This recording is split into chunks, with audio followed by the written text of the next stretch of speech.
Here's a quick guide on how to attach text to a path on Affinity Designer for the iPad. First, we're going to need a path for our text to sit on. I'm going to choose a circle.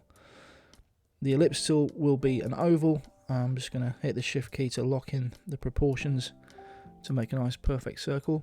The circle's got a fill. When we start typing, that will disappear.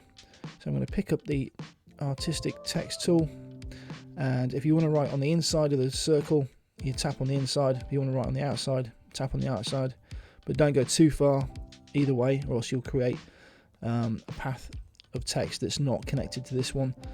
So let's go on the outside. Let's just go here, and then we'll just start typing. Zoom out a little. We can alter the size of the text at the top here. We'll just write out that again, and we can justify our text